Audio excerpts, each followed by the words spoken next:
Why parables? We're going to discuss this quickly because it has really big context in regards to what we're talking about. And then we're going to basically read through the parable quickly and start going from there. So this is a really interesting one because I don't want you to mistake the reason why Jesus started speaking in parables. There are going to be people out there that are going to say, oh, you know what? Jesus spoke in parables because they were simple stories that people can understand. Now, parables may be simple stories that are easy to understand, but that wasn't why the scripture said he started speaking in parables. Okay, we'll reference 2 verses. This is why. And in them is fulfilled the prophecy of Esaias, which is basically Isaiah, which saith, by hearing ye shall hear and shall not understand, and seeing ye shall see and shall not perceive. And then he goes on, basically 15, for this people's heart is wax gross, and ears are dull of hearing, and their eyes they have closed, lest at any time they should see with eyes and hear with ears, and should understand with heart, and should be converted, and I should heal them. All these things spake Jesus unto the multitude in parables, and without a parable spake he not unto them, that it might be fulfilled which was spoken by the prophet, saying, I will open my mouth in parables, I will utter things which have been kept secret from the foundation of the world. So right there, clear and uncut, those are the 2 reasons given in the scripture why Jesus spoke in parables. It wasn't necessarily because they were simple. It wasn't necessarily because they sounded good.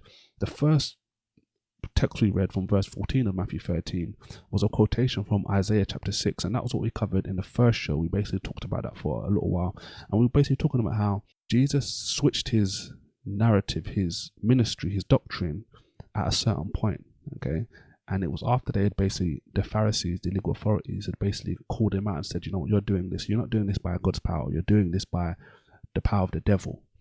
And from that moment on, he basically switched his narrative and started speaking into parables. And what we just covered basically is outlining that, look, Jesus spoke in parables to basically divide. On one side, you're going to have people that will understand the parables and will be blessed and will continue to be given more.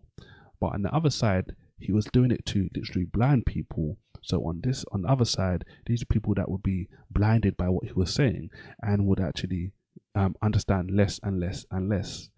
And we jumped back into Isaiah chapter 6 2 weeks ago on that show, and was basically walking through the first 5 chapters to give you the ultimate context, because the reason God basically started doing this was because they had become wicked and wicked and wicked, and this was a punishment for them going down that route.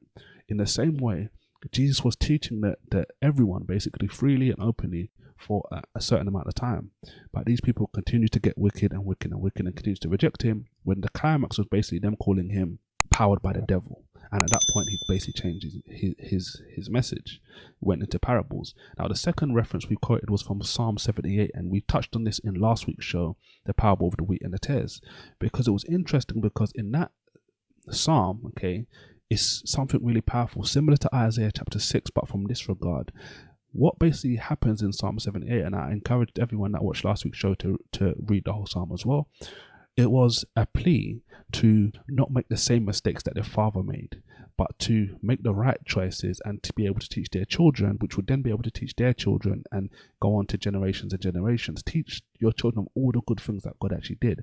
Don't be like your fathers that tempted God over and over and over again and saw all of these magnificent works but didn't obey, that didn't follow him. So that was the context, which is basically similar to Isaiah. One shape or form, both of those parables from the last 2 weeks shows have kind of outlined Jesus' deity in one way, shape or form.